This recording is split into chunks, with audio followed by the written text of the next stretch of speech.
Hello friends, welcome to the IT expert YouTube channel. Fundamental ICT का आज lecture number 2 है, जिसमें हम बात करेंगे introduction to computer components and parts. तो चलें स्टार्ट करते हैं। सबसे पहले बात करते हैं मदरबोर्ड की। कंप्यूटर के अंदर मदरबोर्ड एक मेन सर्किट बोर्ड होता है। अब इसको मदरबोर्ड और मेन सर्किट बोर्ड क्यों कहा जाता है? वो इसलिए कहा जाता है क्योंकि तमाम एक्सटर्नल डिवाइसेस, चाहे वो कीबोर्ड हो, चाहे वो माउस हो, चाहे वो स्कैनर हो, चाहे वो प्रिंटर हो, चाहे वो मॉनिटर हो, चाहे वो प्रोजेक्टर हो, इसी मेन सर्किट बोर्ड से कनेक्ट होते हैं। ना कि सिर्फ external components of the computer इसके साथ कनेक्ट होते हैं, बल्कि most important internal components of the computer भी इसी मेन सर्किट बोर्ड के साथ कनेक्ट होते हैं। चाहे वो सीपीयू हो, सेंट्रल प्रोसेसिंग यूनिट, चाहे वो रैम हो, रोम हो वगैरह। इसीलिए इसको मदरबोर्ड और मेन सर्किट बोर्ड कहा जाता है। उसके बाद बात करते हैं हम SMPS, stand for switch mode power supply. अब इस कंपोनेंट का काम क्या होता है मैं आपको बताऊं। हमारा जो डिवाइस होती है कंप्यूटर, वो इलेक्ट्रॉनिक डिवाइस होती है, इलेक्ट्रिकल डिवाइस नहीं होती। इलेक्ट्रिकल डिवाइस नहीं है, इलेक्ट्रॉनिक डिवाइस है। अब इलेक्ट्रॉनिक और इलेक्ट्रिकल में फ़र्क क्या है? जो इलेक्ट्रिकल डिवाइसेस होती हैं उनको हाई वोल्टेज चाहिए होते हैं चलने के लिए, और जो इलेक्ट्रॉनिक डिवाइसेस होती हैं उनको वो लोअर वोल्टेज पे चलती हैं। और जो हमारा कंप्यूटर है वो लोअर वोल्टेज है। और जो इलेक्ट्रिसिटी हमारे घर में आ रही होती है वो हायर वोल्टेज होती है, यानी 220 240। अब अगर हम डायरेक्ट वो पावर कंप्यूटर को सप्लाई करें तो ऑब्वियसली हमारा कंप्यूटर जल जाएगा, क्योंकि उसको लोअर वोल्टेज चाहिए। तो लोअर वोल्टेज कैसे मिलते हैं उसको? ये जो कंपोनेंट है SMPS, ये क्या करता है, उस इलेक्ट्रिकल पावर को, हायर वोल्टेज को एप्रोप्रिएट मैनर में कन्वर्ट करता है इलेक्ट्रॉनिक पावर में, जो कि जितने वोल्टेज कंप्यूटर रिक्वायर्ड करता है उसको उतने वोल्टेज सप्लाई करता है। मींस ये क्या करता है, इलेक्ट्रिकल पावर को इलेक्ट्रॉनिक पावर में कन्वर्ट करता है और हमारे सिस्टम को जलने से बचाता है।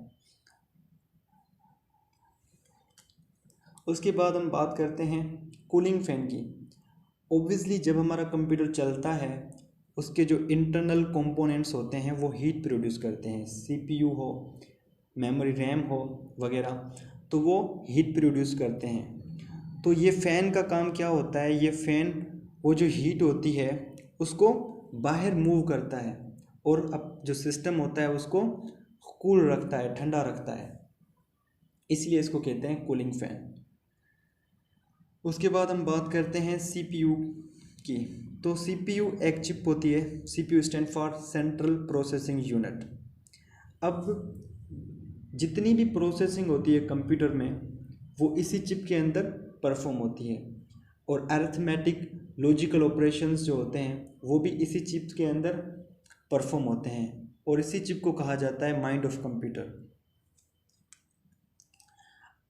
अब हम बात करते हैं हार्ड डिस्क की। हार्ड डिस्क हमारे कंप्यूटर में एक स्टोरेज डिवाइस है। इससे मुराद कि ये अपने अंदर डेटा को स्टोर करके रखती है। हमारे कंप्यूटर में जो वीडियोस, जो फ़ोटोज़, किसी भी किस्म का जो भी डेटा होता है वो इसी हार्ड डिस्क के अंदर, इसी स्टोरेज डिवाइस के अंदर स्टोर होता है परमानेंटली।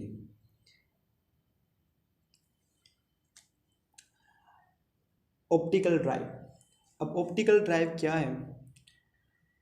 CD और DVD जो स्टोरेज डिवाइसेस हैं उनमें जो डेटा होता है उनको रीड करने के लिए, उन पर जो डेटा होता है उनको राइट करने के लिए जो डिवाइस, जो कंपोनेंट काम आता है वो होता है ऑप्टिकल ड्राइव। ऑप्टिकल ड्राइव का काम क्या होता है? ये CD और DVD से में जो डेटा होता है उसको रीड करता है, और अगर CD या DVD में कोई डेटा डालना हो वो भी ऑप्टिकल ड्राइव के थ्रू डाला जाता है। अब हम बात करते हैं रैम की।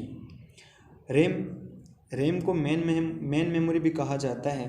RAM stand for random access memory, use to store running programs और प्रोसेस। अब रैम का काम क्या होता है, करंट टाइम पे जो भी प्रोग्राम, जो भी फाइल्स रन कर रही होती हैं, ऑब्वियसली वो फाइल्स इसी रैम पे लोड होती हैं। फॉर एग्ज़ाम्पल, अगर आप कोई सॉन्ग चलाते हैं तो वो सॉन्ग आपका हार्ड डिस्क में होगा ऑब्वियसली। तो जब आप उसको डबल क्लिक करके ऑन करते हैं तो सबसे पहले क्या होता है, वो जो फाइल होती है वो सबसे पहले रैम पे लोड होती है और फिर वो जाके चलती है। मीन्स करंट टाइम पे जितने भी प्रोग्राम, चाहे वो गेम्स हो, चाहे वीडियोस हो, चाहे मूवीज़ हो, चाहे पिक्चर हो, करंट टाइम पे जो भी चीज़ें स्क्रीन पे चल रही होती हैं, प्रोसेसिंग होती हैं, अंडर प्रोसेसिंग, वो सारी की सारी रैम पे लोड होती हैं। और जब आप उनको रिमूव कर देते हैं, स्टॉप कर देते हैं, तो वो मेमोरी इस रैम से हट जाती हैं, मूव हो जाती हैं। ठीक, अब हम बात करते हैं स्कैनर की। तो स्कैनर क्या होता है, it is use to scan hard paper, pics, document, page and scan these pages to take soft copy. अब स्कैनर का काम क्या होता है, ये जो भी हार्ड कॉपी होती है, अगर आपका NIC CNIC है या पिक्चर है, हम उसमें रखते हैं तो वो उसकी सॉफ्ट कॉपी हमारे हार्ड डिस्क में या हमारे कंप्यूटर में उसकी सॉफ्ट कॉपी आ जाती है। अब सॉफ्ट कॉपी और हार्ड कॉपी में क्या फ़र्क होता है, हार्ड कॉपी उसको कहते हैं जो कि फिज़िकली हमारे हाथ में एक पेपर की शेप में हो, उसको हम कहते हैं हार्ड कॉपी। सॉफ्ट कॉपी उसको कहते हैं जो कंप्यूटर में हो, जिसको हम छू ना सकें, उसको हम कहते हैं सॉफ्ट कॉपी। तो स्कैनर क्या करता है, हार्ड कॉपी जो होती है, चाहे वो पेपर हो, चाहे वो पिक्चर हो, उसको कन्वर्ट करता है सॉफ्ट कॉपी में। अब हम बात करते हैं पोर्ट्स की। ये जितनी भी आप पोर्ट्स देख रहे हैं, इन सबको कहा जाता है पोर्ट्स। अब इनमें डिफरेंट टाइप्स के पोर्ट्स हैं। सबसे ऊपर जो आप पोर्ट्स देख रहे हैं, इनको कहा जाता है PS2 पोर्ट। ये IBM कंपनी ने इन पोर्ट्स को बनाया था और इन पोर्ट्स में कीबोर्ड और माउस कनेक्ट करने के लिए इनको यूज़ किया जाता था। अब आप जो ग्रीन कलर का जो पोर्ट देख रहे हैं, PS2 पोर्ट, इसमें माउस कनेक्ट होता था। और जो पर्पल कलर का जो पोर्ट है, PS2 पोर्ट, लेफ़्ट साइड में आप देख रहे होंगे, उसमें कीबोर्ड कनेक्ट होता था। जो latest model of the computer हैं उनमें ये पोर्ट्स नहीं आते, लेकिन जो ओल्ड कंप्यूटर हैं उनमें ये यूज़ किए जाते थे। इसमें 6 पिन्स होती हैं और ये दोनों जो पोर्ट्स हैं ये कीबोर्ड और माउस कनेक्ट करने के लिए यूज़ किए जाते थे। उसके नीचे आप ग्रीन पोर्ट के नीचे आप देखें तो ईथरनेट पोर्ट होता है। ईथरनेट वायर जो होती है वो इसमें कनेक्ट होती है। और उसके साइड में USB पोर्ट हैं, जो कि आप जानते भी होंगे। USB port are the famous port, जो सारी आजकल जो डिवाइसेस होती हैं वो USB पोर्ट में आ रही हैं। उसके नीचे जो होती है serial port, dial up modem. अब डायल अप मॉडेम एक नेटवर्किंग डिवाइस है और वो जो नेटवर्किंग डिवाइस है डायल अप मॉडेम, वो इसी सीरियल पोर्ट के अंदर कनेक्ट होती है, इसी सीरियल पोर्ट से कनेक्ट होती है। उसके साइड में है LPT1 प्रिंटर पोर्ट।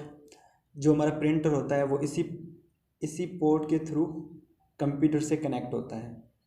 उसके बाद VGA पोर्ट है, मॉनिटर। हमारा जो मॉनिटर है, चाहे वो LCD LED हो, वो इसी VGA पोर्ट से कनेक्ट होती है। उसके नीचे आप 3 और पोर्ट देख रहे हैं। एक स्पीकर का पोर्ट है, दूसरा हेडफोन का है और लास्ट वाला जो है वो माइक्रोफोन के लिए है। माइक्रोफोन के लिए यूज़ किया जाता है, यानी कि अगर आप वीडियो कॉल्स करते हैं ऑनलाइन तो आपका वॉइस इसी पोर्ट के थ्रू फॉरवर्ड होता है आगे। उसके साइड में है गेम पोर्ट, जॉयस्टिक। ऑब्वियसली जो जॉयस्टिक रिमोट होते हैं गेम के, वो इसी पोर्ट के थ्रू कनेक्ट होते हैं। अब हम बात करते हैं बसेस की। तो inside the computer data travel through these buses from CPU to memory, mouse to CPU, etc।